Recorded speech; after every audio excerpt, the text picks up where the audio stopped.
तो पुण्यात्माओं, परमात्मा हमें बताने आए थे कि तुम आए, मनुष्य जीवन आप जी को मिला है परमात्मा प्राप्ति के लिए, और इसका कोई यूज नहीं। यदि आप ये कार्य नहीं करते हो, बाकी जो संतानोत्पत्ति, उनमें मोह ममता, उनकी परवरिश, ये तो पशु पक्षी आपसे भी ज़्यादा प्यार और श्रद्धा से करते हैं। तो पशु और पक्षियों के जीवन में और आपके जीवन में कोई भिन्नता नहीं। परमेश्वर ने मनुष्य जीवन वैसे ही नहीं दिया, क्योंकि जब तक हम तत्व ज्ञान से परिचित नहीं होते, हम इसकी कीमत से, इसकी वैल्यू से परिचित नहीं है। परमेश्वर ने ये हमें शरीर दिया मनुष्य का, इसमें सद्बुद्धि दी, हाथ पैर ऐसे दिए कि हम मकान बना सकते हैं, झोंपड़ी डाल सकते हैं, गर्मी सर्दी से बच सकते हैं, समय पर खाना बनाकर खा सकते हैं, मेहनत मजदूरी करके हम अपनी रोजी रोटी कमा सकते हैं। इसके इसलिए दिया था परमात्मा ने कि ये सब सुविधा करके आप अपने एक छान डाल के, झोंपड़ी डाल के या मकान बना के, जैसे भी प्राकृतिक आपदाओं से बच सकते हो जो आपके भजन में बाधक हो सकती हैं। जैसे तूफान आता है, आंधी आ गई, ओले गिर गए, वर्षा आ गई, सर्दी ज़्यादा होगी, गर्मी अधिक होगी, उनसे बचने के लिए एक छान डाल लो, एक मकान बना लो साधारण सा, और अपनी रोजी रोटी के लिए काम भी करो और भगवान भी भजो।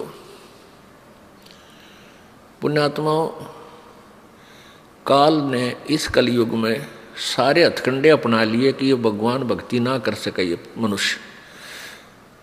इतनी विज्ञान की तरक्की करवा दी, ऐसे रेडियो, टेलीविज़न, एफएम दिन रात चलने जा बकवास, किसी टाइम ऑन कर ले टीवी ने, जब नाच गाने शुरू पाएंगे।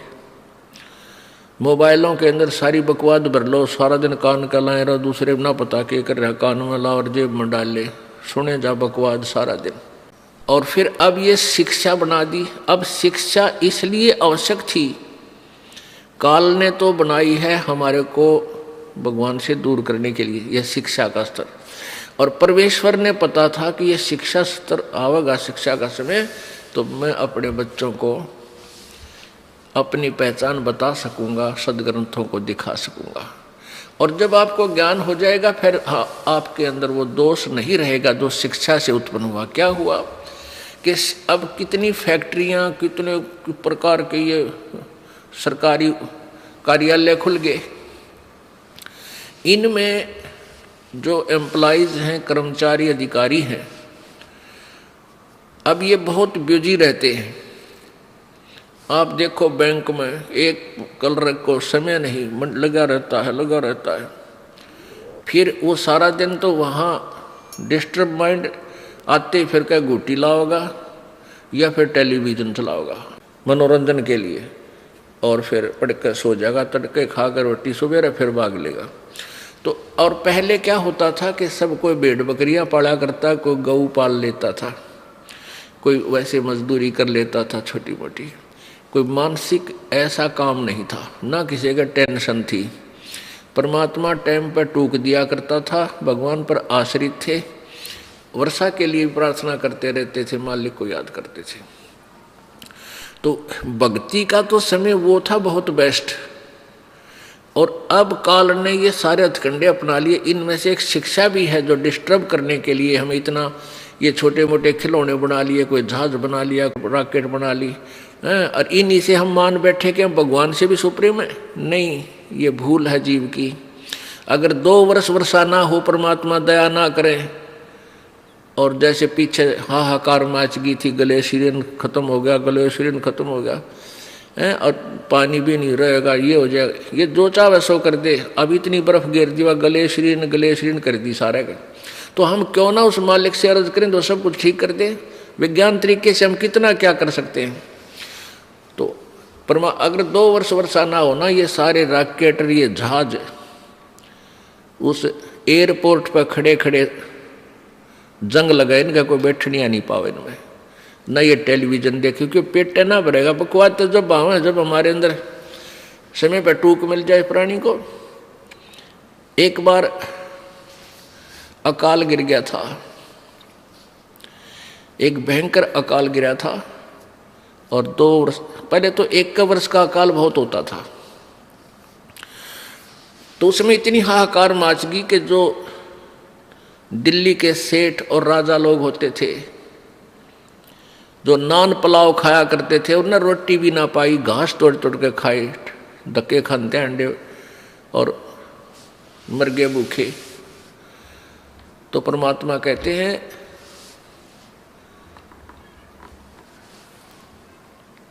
शहजादे मांगत फिरे, वो दिल्ली के उमराव, जिन रोटी पाई नहीं जो खाते नान पुलाव।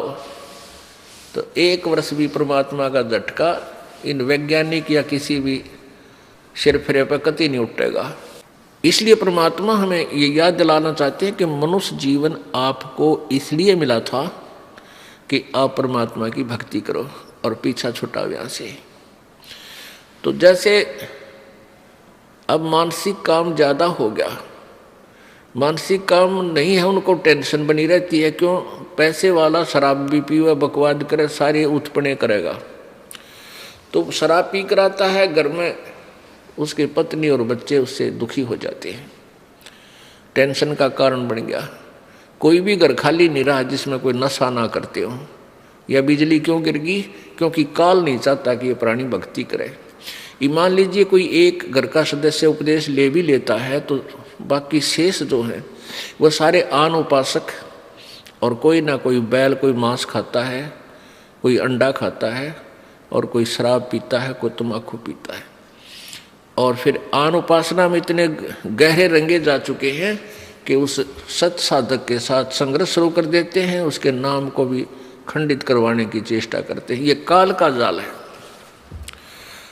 तो इसके लिए हमने सावधान होना है और पूरे विश्वास के साथ मीराबाई, ध्रुव और प्रहलाद जी की तरह हमने दृढ़ होकर इस मार्ग को अपना सफल करना है। तो प्रसंग चल रहा है कि साईं इतना दीजिए जिसमें कुटुंब समावे, हम भी भूखे ना रहे, अतिथि ना भूखा जावे। अब हमारे लिए परमात्मा ने ये उदाहरण दिया है कि इस कलयुग में, अब वर्तमान में जो माया जोड़न की दौड़ लगी है, ऐसी होड़ लगी है कि इस इंसान को माया के सिवाय पैसे के अतिरिक्त कुछ भी दिखाई नहीं देता। ना नाता दिखाई देता है, ना कोई लाज शर्म लोग की रह रही है। तो ये ऐसा क्यों हो गया? अज्ञानता से। परमात्मा कहते हैं ये काया तेरी है नहीं, माया कहाँ से हो, और चरण कमल में ध्यान रखो, इन दोनों को खो। अब काया तेरी है नहीं, शरीर है तेरा नहीं, और तू संपत्ति ना अपनी मान बैठा, नालायक के भूल पड़ गई तेरे। तुम मालिक को याद कर, ये ना तेरी शरीर है ना तेरा संपत्ति है, इन दोनों को भूल जा और मालिक ने याद रख। इस मिट्टी से ये 5 तव का पुतला जब ये समाप्त हो जाएगा, इसका समय पूरा होगा, उसी समय इसको सभा कर देंगे, जला देंगे, ये राख बन जाएगा, पहचान भी नहीं होगी ये किसकी है, और इसके ऊपर गद्दे लोटा करेंगे। और इस मिट्टी से हम लाभ उठा सकते हैं, परमात्मा पा सकते हैं, इस मिट्टी से हम सोना बना सकते हैं। उसको भूलकर हम केवल एक ही काम लगे रहते हैं, संपत्ति माया जोड़ने के। अब इधर पश्चिमी देशों में क्या है, माया की कमी नहीं रही, उनके पास बहुत धन हो गया। अब वो धन हो गया तो उनको धन बहुत हो गया, अब उनको शांति नहीं। शांति प्राप्त करने के लिए वो उस माया ने छोड़ कर नो कहें बाहर जंगल में बैठते हैं जा करके, हफ्ता 10 दिन 15 दिन किसी तरह शांति मिल रहा है। तो पुण्यात्माओं, इस बीमारी ने कट्ठाई क्यों करे? परमात्मा पर विश्वास रखो, कैसे मदद करेगा भगवान आपकी। कबीर साहब कहते हैं साईं इतना दीजियो जिसमें कुटुंब समावे, हम भी भूखे ना रहें, अतिथि न भूखा जावे। इतना मांगिए। परमात्मा जब आप सच्ची भक्ति करोगे, आपके किसी भी कार्य में बाधा नहीं आने देगा। अब हम अपने परिवार के लिए जो मांग कहा है कि भी हम भी भूखे ना रहें और अतिथि ना भूखा जाए, सब कुछ आ गया। यानी रिक्वायरमेंट ऑफ द फैमिली, अपने परिवार की आवश्यकताओं को से अधिक डिमांड भगवान से नहीं करना। और फिर जो आपके पास पैसा शेष बचता है उसको पुण्य में अधिक लगाओ, जैसे परमेश्वर ने स्वयं ये लीला करके दिखाई। परमेश्वर कहते हैं, दान दिए धन घटे नहीं, चढ़ी चोंच भर ले गई नदी न घट्यो नीर। और दान दिए धन घटे नहीं, कह रहे साहिब कबीर। परमात्मा कहते हैं, देते को हर देत है जहां तहां से आन, और ना दिया फिर मांगते फिरियो, परमात्मा सुना नहीं कान। जैसे किसी ने पिछले जन्मों में पुण्य किया है, आज वो गाड़ियों में चलते हैं, बहुत अच्छी व्यवस्था घर की है, और जिन्होंने पूर्व जन्म में दान नहीं किया, आज वो गरीब इतने हो गए हैं, मजदूरी भी कर लेते हैं, कोई कागज चुगते फिरते हैं, दिए भाई बाबा दिए, कोई नहीं देता चवन्नी। तो क्यों नहीं देता? क्योंकि उसने पिछले जन्म में पुण्य नहीं किया। तो कहते हैं, परमात्मा कह रहे हैं कि देते को हर देत है।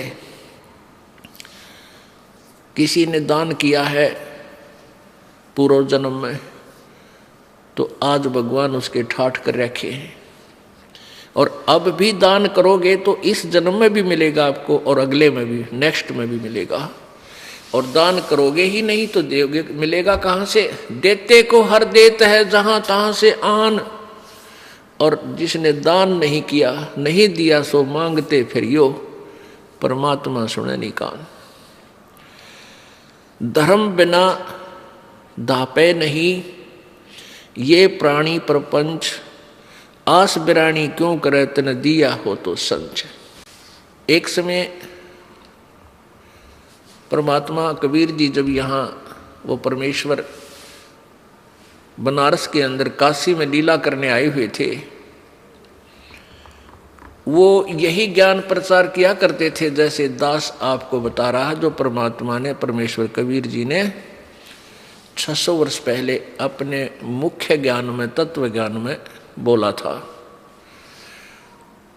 उसी ज्ञान को परमात्मा प्रचार किया करते थे, और दोनों धर्मों को, हिंदू और मुसलमानों को, दोनों को कहा करते, तुम एक ही प्रभु के बच्चे हो, तुम अलग अलग नहीं हो।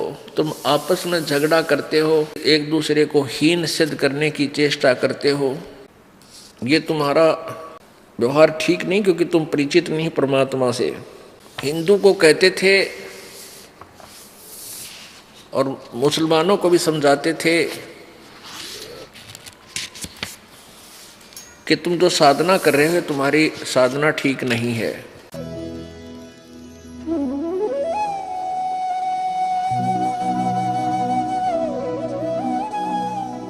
अगर आप ये वीडियो YouTube पर देख रहे हैं तो हमारे चैनल को सब्सक्राइब करें और बेल आइकन को दबाना ना भूलें। अगर आप Facebook पर ये वीडियो देख रहे हैं तो हमारे पेज को लाइक करें।